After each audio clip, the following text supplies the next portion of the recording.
40 for Raidable Crest Titans.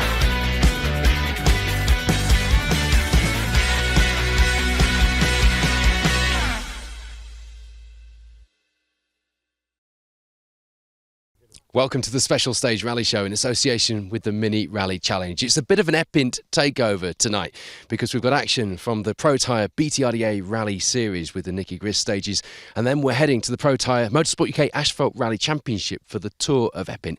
And we've got a few other rally goodies packed in there for you on tonight's show as well. But I tell you what, don't let this little slither of Epynt tarmac behind me fool you, because this is the Nicky Grist stages, but we are starting on the gravel. And some tough gravel it was indeed. A great place to debut the new car for Chris Ingram and Alex Kirani, who were literally flying over the first stage of the day. The mix of tarmac and gravel sections on this event really keeping the crews on their toes on that gravel setup.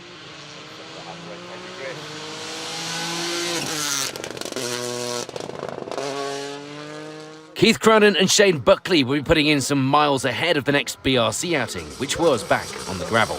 And it was going well so far. They would have wanted to be in the lead, of course, but second on the results for now, and only 0.8 of a second back from Ingram, was a great end to the morning and a far cry from what they'd seen recently on their results sheets over here. Not wanting to miss out on some seat time while Ingram was testing out the new car, Myron Evans and Jonathan Jackson bring the second of the Melvin Evans Motorsport Yaris Rally 2s out this weekend. A little second hand, but you wouldn't know. They round off the podium places as the cars head back to service.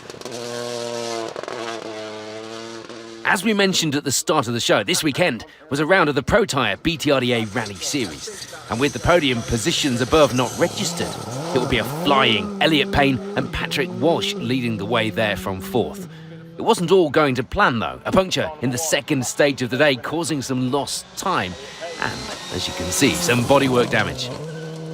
That championship battle though would take an early hit. We lose Matt Hurst and Deck Deer, reaching the end of stage one, but with throttle sensor issues that would prevent them from going any further. A hired car for the border counties and a hired engine for the previous round, and that engine back in this round. The luck wasn't on their side at the moment.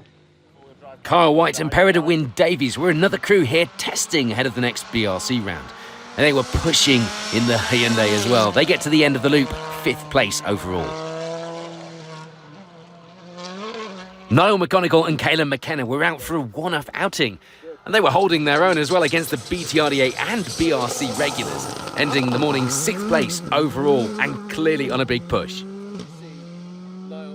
Despite an impressive early showing, it had been a disappointing few last rounds this year for Viv Hamill and Lorcan Moore. They'd been looking for at least a repeat of their championship podium last time out, but with a few non-registered crews up ahead, their 7th place overall would actually see them second in the BTRDA standings at this stage. And an impressive third on the BTRDA roster was Russ Thompson and Stephen Link. Back from a mammoth repair job since their accident on the Kielder Forest Rally. The car still just a shell in the days leading up to the event. Going well so far, and they couldn't say enough about the effort from the team. 8th place so far. Irish crew Brendan Comiskey and Martin Connolly will be breaking up the B13 class fight this weekend, lying 2nd place in the class behind Thompson. 13.5 seconds back on the times at this stage in the rally too. And Bob Morgan and Aid Williams were another crew rebuilding their car after a big accident. Theirs was on Sweet Lamb time trial a few weeks earlier. They end the morning rounding out the top 10 overall in the Skoda. Again, the effort, well worth it. Just outside the top 10 in 11th place overall were James Giddings and Aled Davies. And that would have been a place higher up as well had it not been for this mistake in the first stage. Thankfully, with the only damage being to the timesheets, they lie 2nd in the Pirelli Welsh Rally Championship standings at this stage as well, with Russ Thompson leading that series for now.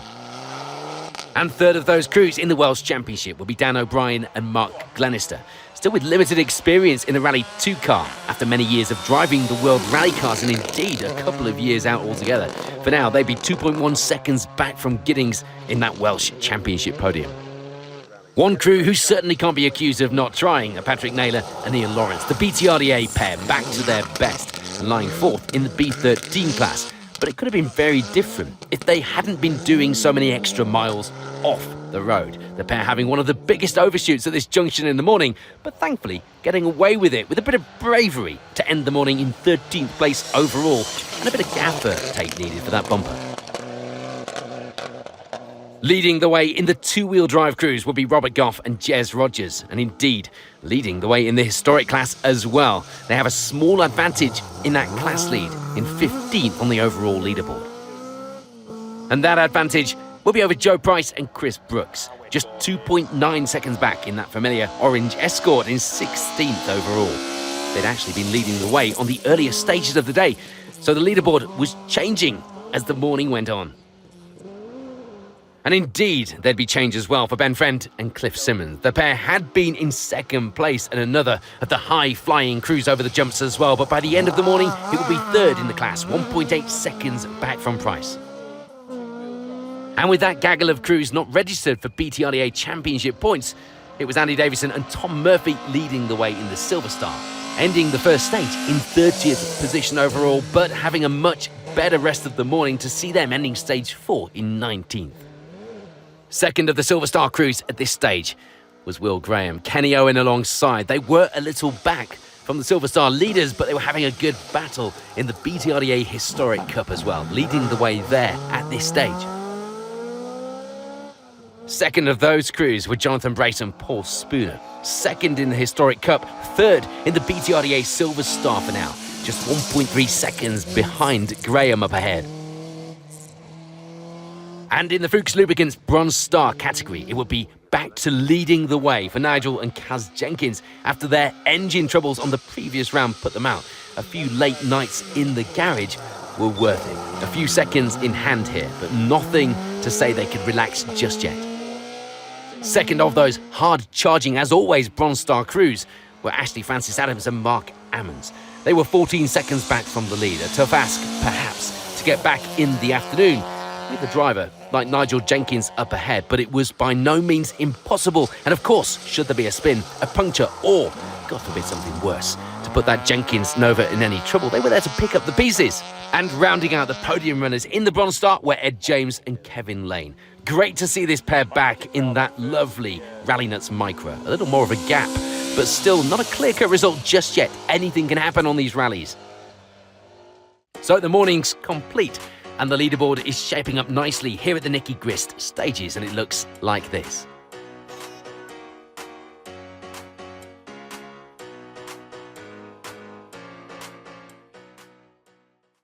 On we go then to the afternoon stages, and before we check on the Bronze Star results, a quick look at the Defender Challenge.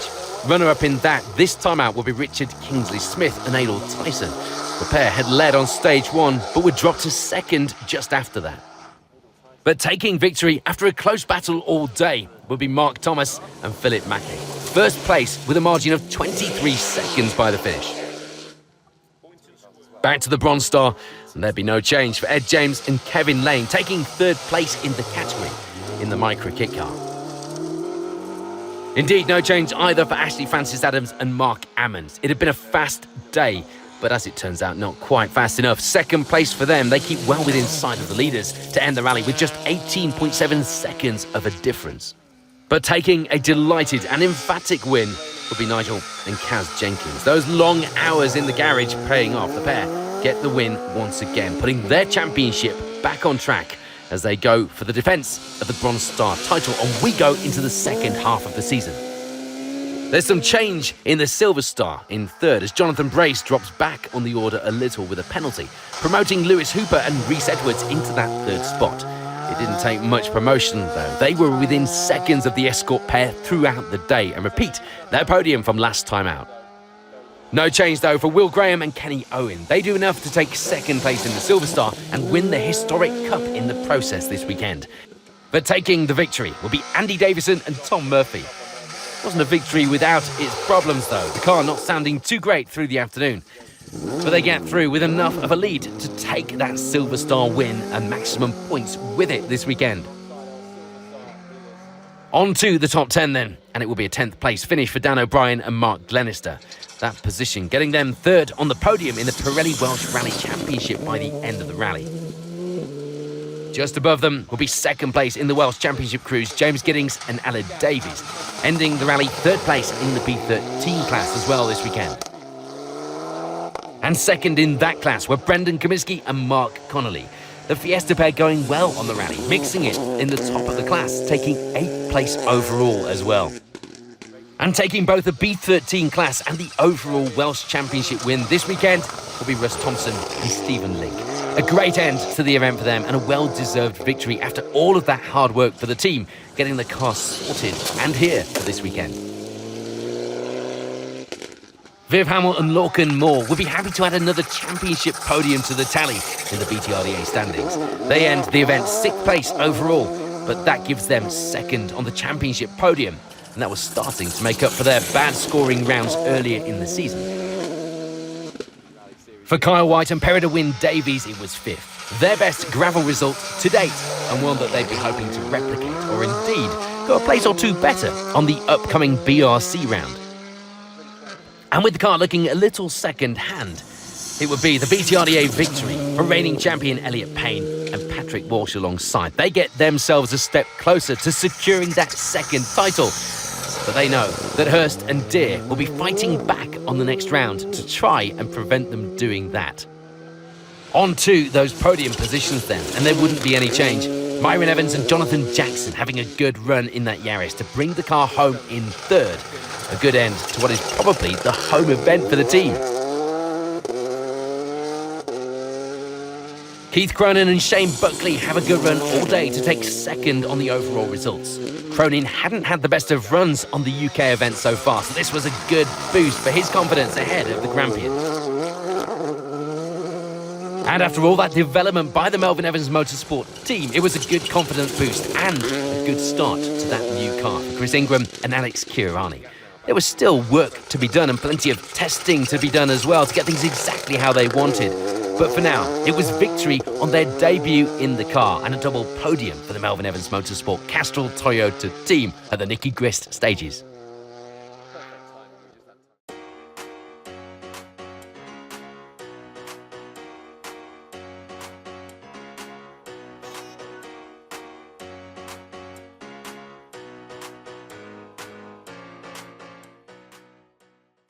I know it's sometimes easier to lead from the front and it'd be a nice, easy day, but we love it better when there's a good battle. Yeah, it was an amazing battle with Keith, probably the closest competition we've had this year, really.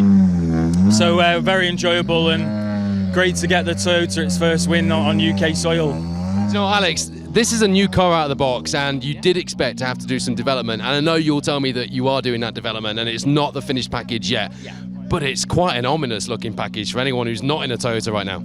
Yeah, it feels good. I mean, we definitely feel like the car has so much potential, and we have a lot of potential just learning how to tweak it to our style. But obviously, it's good enough for this weekend, and it's good enough to battle with Cronin. It was great that he could come here and be a good measuring stick for us. So yeah, need to do a bit more testing, but I think it's a good start to our relationship with this new car.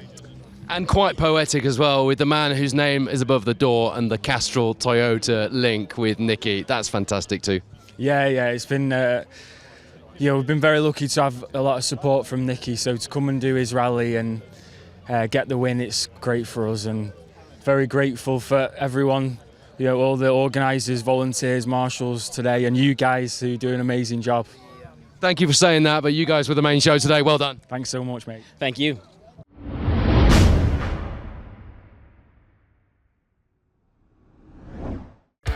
Three days of competition awaited the crews in the 2024 Irish Tarmac Rally Championship as the series headed to the Wilton Recycling Donegal International Rally. Infamous stages such as Knockalla and Atlantic Drive lay in wait for a capacity entry. Leading the crews away would be last year's winner Callum Devine, and with a last-minute change of car, he would need to hit the ground running on stage one. Yeah, new machine this year too, probably. Makes it a wee bit interesting now tomorrow morning, but looking forward to it. Probably once you get the first one over, it takes the pressure off a bit, doesn't it? Keith Cronin's been on good form so far this season. The 2016 champion knew he just needed a good finish for the championship, but it's been a few years since he was last on these stages. Yeah, of course we want to be at the sharp end. been a while since we've been here though, so the guys around us have a bit better knowledge of the stages than us, but look, it's a long rally and we'll try and settle into a good fast pace if we can and see where it puts us, see from there. Matt Edwards has shown some good pace in the series so far this season, and with a second place on last year's Donegal, he was justifiably confident coming into this round. Yeah, I think things seem to go in the right way. We're making a bit of progress event by event. Even though we didn't necessarily win Killarney, we thought we made some progress, and we've done a bit of testing before this one, and we're always learning about the car and how to get the most out of them. And for me, it's been 3 years since I've been in a car regularly, and just getting back up to the speed of these boys takes some doing. Remembering how brave you've got to be. So, with 20 stages ahead of the crews, let's get out there for all of the day one action.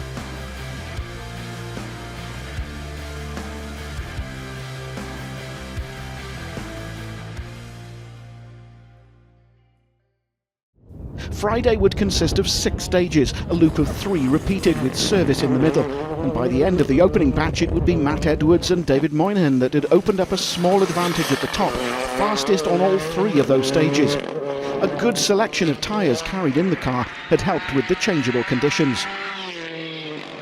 It had been 8 years since Keith Cronin and Mikey Galvin competed on this event, but they weren't letting that stop them from mixing it with the times at the top. They started off a little more ragged than they wanted to be. However, with 3 full days of rallying ahead, they weren't worried about the 2.1 seconds deficit. Callum Devine and Noel O'Sullivan had had a short test in the new car before the weekend and were confident that it was an improved package. This was the first time one of the new generation Skodas had been seen in competition over here too, and they were understandably taking a few stages to get dialed in and get the car how they wanted, but it was going well with the pair in 3rd place after stage 3. It would also be a brand new car this weekend for Karen McCourt and Brian Hoy, but theirs was a newer version of the familiar Ford Fiesta, so it was a much easier transition. They got into a good rhythm through the opening stage, but the tyres were a little too hard for the next. So 4th place for the pair for now, and with service coming up they could look at that tyre choice before the next loop. A previous winner of the event, Josh Moffat, with Andy Hayes alongside, would have a bit of an issue early on, having to manage an issue with the pop-off valve, which meant keeping the revs up a little more than usual. They got through the opening loop in 5th. On to the next stages, a repeat of those first 3, and the leaders were still Matt Edwards and David Moynihan. They had an overshoot on stage 4 though, costing them around 10 seconds, and a small trip into a ditch on stage 6. But apart from that, there wouldn't be any other dramas, and so the pair extended their lead to 12 seconds. The big news though would be the loss of Keith Cronin and Mikey Galvin. It was all going well, the pair setting a fastest time on stage 4, and the feeling in the car was good. But an uncharacteristic mistake would see them damage the rear suspension on the Fiesta, and so had to retire on stage 5. Callum Devine and Noel O'Sullivan were getting the setup on the car dialed in a little more as each stage passed.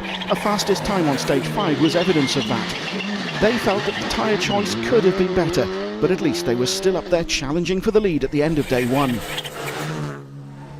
Karen McCourt and Brian Hoy went out on this loop with a cut slick, but the choice definitely should have been wets. They hit a chicane on stage 5, but thankfully with only cosmetic damage they were able to continue and moved into 3rd with the loss of Cronin. Things still weren't going to plan for Josh Moffat and Andy Hayes. They had power steering problems on stage 4, but thankfully between stages they were able to make repairs and then put in some good times on the next 2 stages. They ended the day in 4th overall. Marion Evans and Gare Conway were struggling with the changing grip in the stages. This time the tyre choice was correct, but it was still hard to judge the grip. Things were still going to plan though, and they lay in 5th place, just 3 seconds back from Moffat. A look at the modifieds, and leading the way there were Declan Gallagher and John McCarthy. They were slowed on stage 1 by the crash of Mark Alcorn, but other than that it was a trouble-free run. It was taking a while for the tyres to get the heat into them, but they were managing the issue well. Just behind them was the Darien of Kevin Gallagher and Ryan Moore. They were also struggling with the tyres. There didn't seem to be a good choice that suited all of the stages, so it was a case of managing the pace and pushing where they felt they could. On to day 2, and the crew's first taste of the famous Knockalla stage. Starting the day where they left off were Matt Edwards and David Moynihan. but it wasn't plain sailing for the pair. They would have a clean run through Knockalla, but almost put the car off the road on stage 8.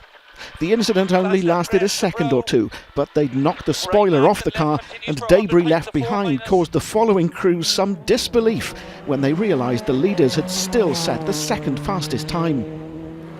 No such dramas for second place Callum Devine and Noel O'Sullivan. They felt like they were braking a little too early still, but they were starting to claw back some time on the leaders and ended the morning's loop 13.9 seconds off the top of the leaderboard. Karen McCourt and Brian Hoy were finding it hard to commit in places, and that lack of confidence wasn't helped by a big moment on stage 8. They did enough though to hold on to third place for now. Marion Evans and Ger Conway were pushing, but in places that would see them going wide onto the loose gravel through some of the junctions, and so lose a small amount of time here and there. Overall though, they would be happy with how it was going and ended the morning 4th. Josh Moffat and Andy Hayes had changed a few things on the car overnight, and it was feeling a bit better on day 2. They were a little distracted by the marks left by Edwards' moment on stage 8, but apart from that they were enjoying a good run in 5th overall.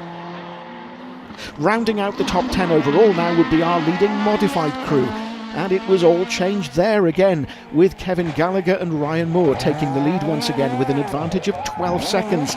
But it could have been more if it hadn't been for this spin on the last junction on stage 7. That meant it was no longer the modified lead for Declan Gallagher and John McCarthy. They were having problems with the tyres starting to go off by the end of the stages, but they were managing to hold on to second place at least. On to the second section of the day, and a different loop of stages awaited the crews. But just as they'd been doing all weekend, it was still Matt Edwards and David Moynihan that would lead the way as the second day of competition came to a close. They had a bit of a moment on a jump on stage 11, but apart from that it was a clean afternoon. Callum Devine and Noel O'Sullivan had a lucky escape on stage 11. The pair were caught out and had a high-speed spin, but thankfully there was only cosmetic damage to the car, and after a short while they'd get it going in the right direction again and completed the loop still in second place, but the gap to the lead was a few seconds bigger now. There would be a change in third. Marion Evans and Ger Conway would take that place now, but they weren't without their dramas too, with a big moment on the same jump that caught out Edwards. But for the rest of the afternoon they played it safe and got through in one piece. Karen McCourt and Brian Hoy were struggling to get into these stages. That and a spin and stall in stage 14 would be what dropped them out of the last of the podium positions and into 4th place overall. It was all changed once again in the modifieds. Declan Gallagher and John McCarthy were still going well and moved back into the lead of the category. A spin on stage 14 wasn't enough to keep them from that top spot for now. It was still close though, and after 2 days of competition there would just be a single second in it, with Kevin Gallagher and Ryan Moore dropping down into second place once again. They had a moment on the bad bump at the end of stage 11, but got away with it to round off the top 10 overall as well.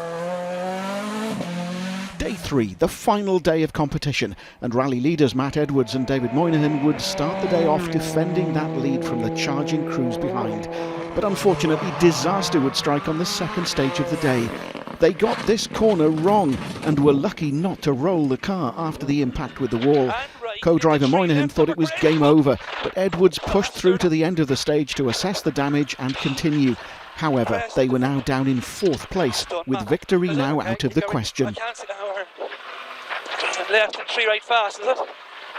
No, it's done, Matt. Okay, no, keep going. Just I don't know where we are. okay, square right round the bail. Yeah. Left and a 3 right fast.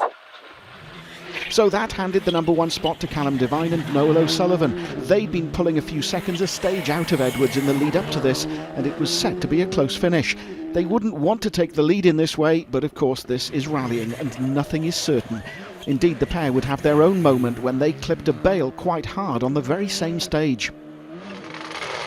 For Marion Evans and Ger Conway, their move up to 3rd was now a move up to 2nd. They were still pushing hard, and in fact stage 17 would see them posting the fastest overall time. With just 37 seconds to the lead, they'd have to use sensible heads over the final stages and decide if they risk pushing or play it safe for 2nd. But the drama wasn't over for this event. We'd next lose Karen McCourt and Brian Hoy. They crashed out of the rally on stage 15. The crew were okay, but it was the end of the event for the pair who'd been hovering around the podium places all weekend. David Kelly and Dean O'Sullivan had slowed briefly for Khan in stage 15, and their day wasn't without drama either when they slid off the road on the final corner of the stage. Luckily, the damage was just cosmetic, and with everything going on around them, the pair were now in a podium position. The modified battle wouldn't change on this loop. Declan Gallagher and John McCarthy continued to hold on to the lead, but there was nothing more they could do, pushing the tyres to the limits, and they lay 9th in the overall standings as well. The shake-up in the modifieds would come for second place when we lost Kevin Gallagher and Ryan Moore after they stopped in stage 17 with mechanical problems. They didn't retire, however, just lose a few minutes and drop back from that fight at the top. On then to those final stages here at the Donegal Rally. And for the modified leaders, Declan Gallagher and John McCarthy, it would eventually be the win. They kept hold of that place throughout the day to spray the champagne back in Letterkenny. A great end to what had been a tough event. For Matt Edwards and David Moynihan, it was all about damage limitation. The team back in service had got the car sorted and back out again for the final loop, and the pair were at least able to come away with 4th place. A spin on the last corner of stage 18 cost them a little time, but probably didn't change the overall result. In one of the drives of the rally, the final step on the podium went to David Kelly and Dean O'Sullivan. They went from setting their first fastest time to claiming a number of them throughout the weekend. Their overall times were impressive, and the pair ended the event just 26 seconds off the lead. Just ahead of Kelly on the results were Marion Evans and Ger Conway, really getting to grips with the Yaris by now and giving the car its best result so far this season as well. 17 seconds off the leaders by the finish.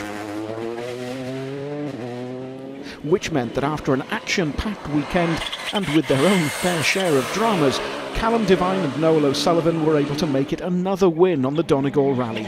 A spin in the same place that caught out Edwards also cost them a few seconds, but apart from that it was a good final day, and the pair will be returning with the number 1 on the door once again next year.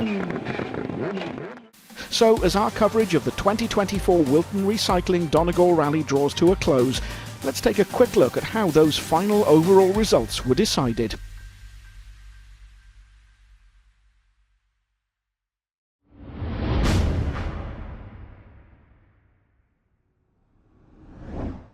The Mini Rally Challenge headed back to the gravel and to the Greystoke stages. However, the day would turn to one of mourning after the death of one of the competitors in the championship, Yorkshire driver Andy Farmer Watson, suffering a cardiac arrest on the road section after the second stage.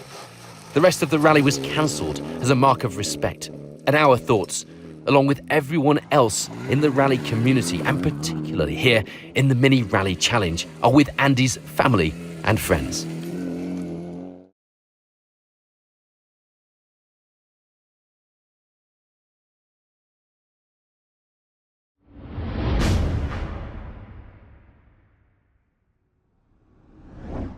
The Nicky Grist stages may not have been a counting round of the Mini Rally Challenge, but having the honour of being first on the road was Florence Butler, getting some gravel seat time between rounds of the championship, and we caught up with Florence at the end of the event to see how it had gone. Florence, it doesn't have to be a mini challenge round for you to get some mileage under your belt, and you were really throwing that thing around today. Yeah, it was my first forest event, first full one, unfortunately after Greystoke last weekend, and it was really good fun. Whole event finished and it was amazing. Yeah, so what have you learned then, first forest event? A lot. Go on. How the car moves, what the stages were like, just a lot, and pace notes. It was my first pace notes event, so listening to the pace note and trusting that it was going to come up after a crest, after some of those big crests, trusting that it was going to be before right or whatever it was. Well, fair play, because you weren't taking it easy out there. Well done. Thank you.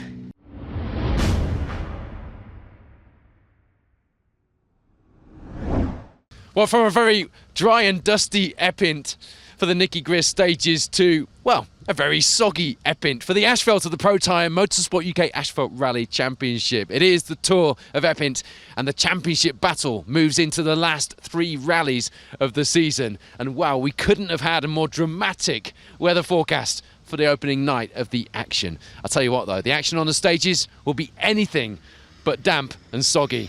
Let's check it out now. Mark Kelly and Will Atkins may be out of the overall championship battle, but the winners of the Tour of Epynt last year were back and looking to keep that number 1 on the door. So far, things were going to plan. They take a 3-second lead after the first day of competition. Callum Black and Jack Morton, meanwhile, would have a little problem with the turbo before the start of the stage, Callum having to sort that before they could start, which pushed them down the running order on the road a little. But they didn't lose too much time, ending the day 2nd place, just 3 seconds back from the lead. Kevin and Owen Davies in the Polo R5 hadn't been out since the Northwest stages, and they'd retired on the first round, so you'd be forgiven for thinking that they'd take some time to settle in. However, the pair would end the opening day with just 10 seconds back to Black up ahead, lying in 3rd. It wasn't the same though for team boss Melvin Evans. Michael Gilby back alongside, however. They go off the road on the first stage of the day when they get caught out in the conditions, forced to spectate for the rest of the day before they could be recovered. Day 1 will be an almost perfect start for Malcolm Jones and Rhys Jones.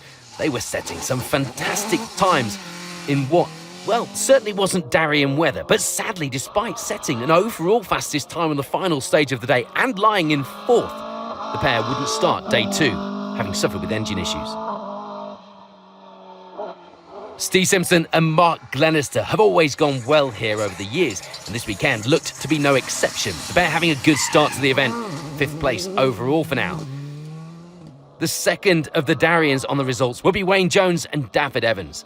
The pair going well, now leading the way in the 2-wheel drive crews in the Pro Tyre Championship, and with a good advantage in that position as well. Neil Roskell and Di Roberts came here knowing exactly what they needed to do.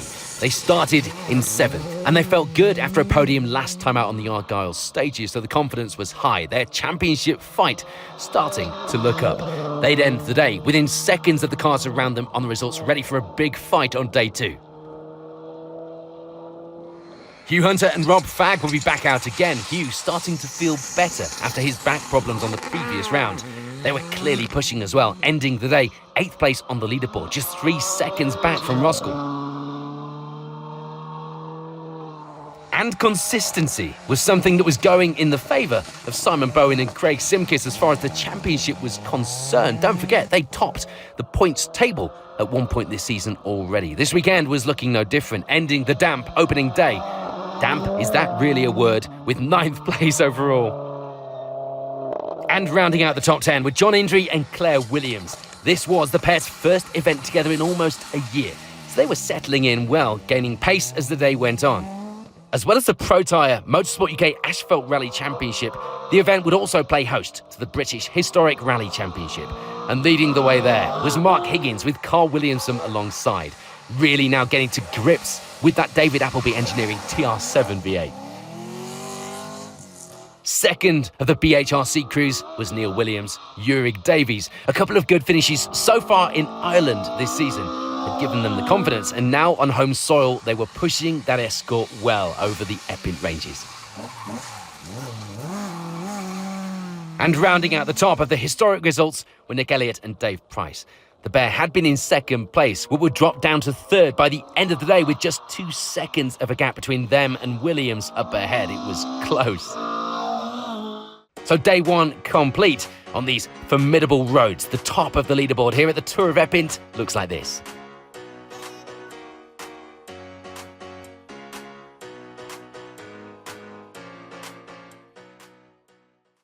Day 2 and a change in the weather, as well as a change in the results. Callum Black and Jack Morton now managing to take the lead, and with 13 seconds of an advantage too. They couldn't back off as the pace at the top was still close.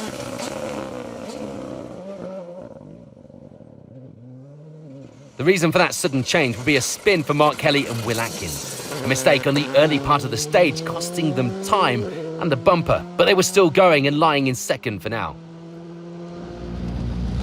just heading up towards the first hairpin off the start line, and I must have got a rear just on the grass ever so slightly. It's gone one way, the other way, the other way. I'm trying to catch it, couldn't. We spun, and I've gone over some banking and taken the front bumper off, back down the road, spun it round, and then got going again. So, to be honest with you, when it first started getting away from me, I thought it could have been worse. Yeah. So the fact we got it to the stage end, I think we dropped 17 on our last time. So, all things considered, I don't think too bad. Kevin and Owen Davies had dropped back a little on the times, but not crucially on the results. They'd be happy if they could stay there. And with the following car being 35 seconds back, they would be fairly confident that they could, as long as there were no issues. And that car would be a hard, charging Scud missile of a Darien of Wayne Jones and David Evans. The Darien pair would be much happier with the conditions now. They could now push without too much lack of traction. Simon Bowen and Craig Simkis, meanwhile, were going well, moving the right way on the order, now lying in 5th. This was the kind of pace and consistency that would see them fighting for the overall Pro Tyre Championship this season. There'd be bad luck, though, for Neil Roskell and Di Roberts. They spin the car on this hairpin, dropping the nose into a ditch. Unlucky, but they'd lose time getting out. Enough to hold up Hugh Hunter, too. This was a disaster for the championship fight. Dropping to 12th on the order now. Neil very disappointed in himself. I know you boys had a spin in there, that wasn't great. No, stupid. I've cocked it up for him and I've thrown my rally away, so... Well, there are still points to be had. These moments can define a championship. No, done with. I'll have to debate whether I'll come back out. It's absolutely stupid of me pulling the bar when I shouldn't have done. Spun it right around, got stuck, held him up, and it's not fair on these lads. Right, thanks. These things happen, Neil. So with that hold-up for Hugh Hunter and Rob Fagg, it wouldn't be a clean run through the stage. They do, though, stay close to the fight with 6th overall, holding off a lot of fast crews behind them in the process. One of those being Steve Simpson and Mark Glenister. The pair were having their own issues, though, and in the same place as Roskell. They don't lose as much time and end the morning 7th overall. Would you believe this was the first proper time on Epynt for Roger Duckworth and Alan Cook, if you don't count their time on gravel tyres on a slither of this asphalt in the WRC. Certainly as an asphalt event anyway. The pair were going well. They didn't feel that they were quite on the pace, but 8th overall for now was a good position to be in.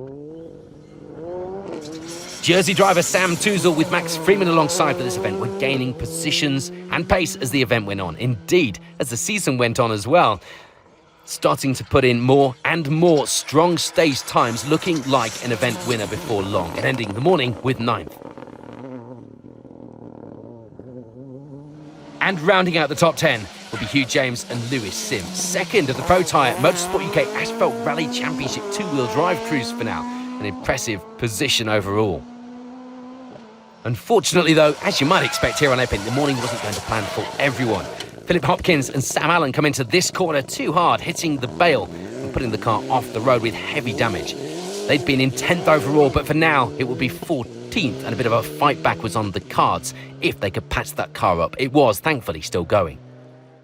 In the British Historic Cruise, there was still no change to the lead. Mark Higgins and Carl Williamson extending that advantage to 43 seconds. Seeming well and truly at home now with the car on asphalt and able to push where they needed to. There was change in 2nd place, though. Seb Perez and Dale Bowen now moving up into 2nd after problems up ahead. They gladly take that on as well. Seb's first time here on Epynt, much like Higgins up ahead, believe it or not. And that means, with some problems, it was a slip down to 3rd for Neil Williams and Ulrich Davies. Still in the fight, of course, but with a lot more work to do now. So with the morning complete here on day 2 of the Tour of Epynt and one leg left, the results at the top are starting to shape up like this.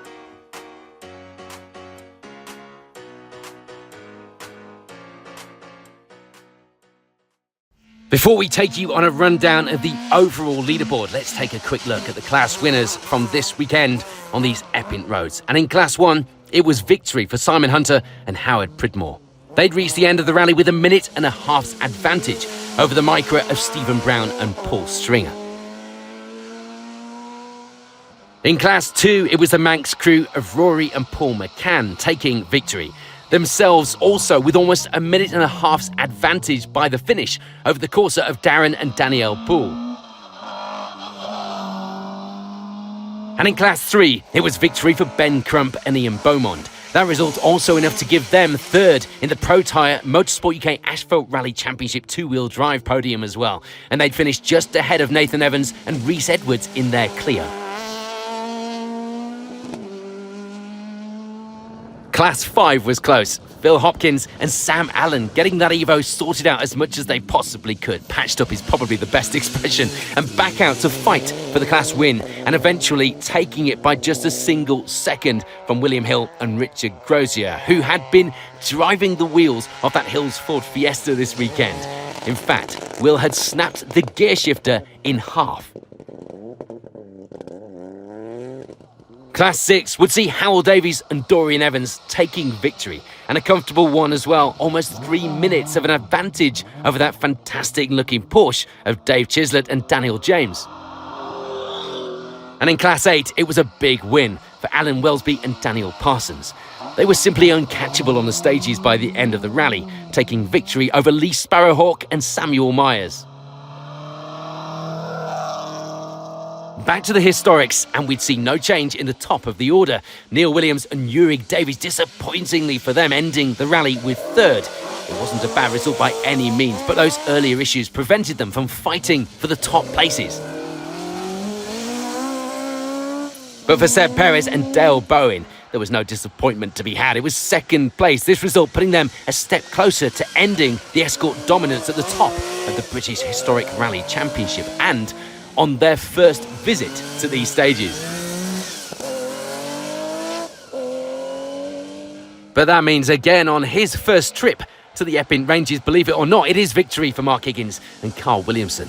The TR7 V8 may not be as close to the top spot of the championship positions as Perez, but Higgins and Williamson were now starting to gain some traction and some good points to show what that car was capable of.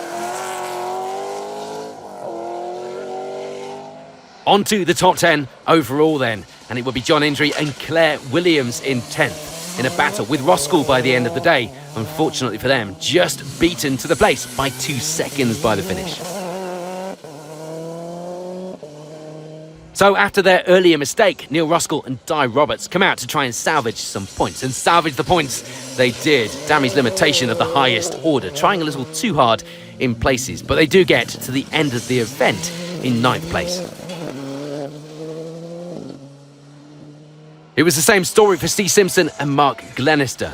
They'd get to the end of the rally with 8th, not losing quite as much time in the same ditch as Roskell. Perhaps the spectators woken up by Roskell's incident. A good end to the event though, despite these problems. And Sam Touzle and Max Freeman would get a good result this weekend to see them take 7th overall. The pace was now there. The pair working well together in the car on their first event as well, scoring a good finish. Hugh Hunter and Rob Fagg were just happy to stay out of trouble and stay in the fight. Importantly, out of pain with Hugh's back after that Manx crash the year before. They get to the end of the rally with 6th place. And while their championship hopes might have been over for the season, it was still nice to be showing that good pace and to see them out fighting with the top crews. One crew whose championship certainly wasn't over was Simon Bowen, with Craig Simkiss alongside. Another strong finish sees the pair take 5th overall this weekend. With that, they keep themselves in a podium position and keeping their hopes alive of a title fight going into the last 2 rounds. Fastest of the two-wheel drive crews this weekend, and boy, were they fast, were Wayne Jones and David Evans. They have a good run in the Darien to take that class victory. They'd missed a few rounds of the series, so we're not fighting for a season result. But a class win and 4th overall was a fantastic return to the stages. We're on to the overall podium positions then here on the Tour of Epynt, and there wouldn't be any change at the top. Kevin and Owain Davies just keeping hold of 3rd place to the finish, but they closed the gap a little to just 24 seconds from 2nd. And in that 2nd place were Mark Kelly and Will Atkins. They were disappointed not to take victory after their earlier spin, But second was still good. Mark taking the positives. And on stage 7, the top 3 crews would actually set an identical stage time, showing just how close this championship has become. But all of that means, of course, it is victory, and perhaps a poignant one for Callum Black and Jack Morton. They were really putting in the times now. And the results as well for that championship defence were coming together, things looking good. Maximum points from this round, giving them a 7-point lead in the standings going into the final 2 rounds. So with the Nigel Ferguson Fabricators Tour of Epynt drawing to a close, here's a look at how those overall positions were decided.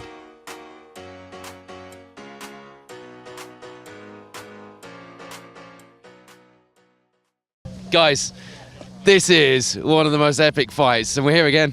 Yeah, no, it's been a bit stressful start to the rally, and at the end, sounds like a bit of a tractor now, the poor girl. We said that at the end, it didn't sound very well. Yeah, no, we think we've got a hole in the manifold, but we made it, and we had a great couple of days. It was interesting last night with the rain. Added a different dimension to it, and then obviously today drying out, speeds were pretty crazy, but yeah, Jack did a great job, car made it, team did a great job, so yeah, really happy. Jack, we've said this before, but when you get to this point of the championship, this is where your role really comes in, because you've got to help manage the situation at this point, haven't you? Because there's a lot of stuff that goes on in that card. It's not just about going as fast as possible. Yeah, exactly. We want to come here and win the rallies and that, but we have to also think about points for championship. So I know Mark can't physically win the championship now, but he was on a really strong pace, and we had the discussion, do we try and fight with him or settle for points? But you don't come to these rallies to finish second, so it was a really, really good fight with Mark and Will. They were on a really, really good pace and made us push quite hard. Probably the hardest we've had to push all year, really. And yeah, we've loved every single minute of it, and maximum points is another great thing for the championship against everybody else. 10 out of 10 for points, 10 out of 10 for entertainment. Thanks, chaps. We'll see you at the next one. Thank you very much. Cheers. One very famous part of Wales, 2 very different events from one week to the next. What entertainment we had from the Nicky Grist stages. And then the Tour of Epynt, round 6 of the Pro Tyre Motorsport UK Asphalt Rally Championship really delivered another very different looking podium and another fantastic end of the season lined up for us at the final 2 rounds of the championship. Thank you for watching the special stage show in association with the Mini Rally Challenge. We'll see you next time.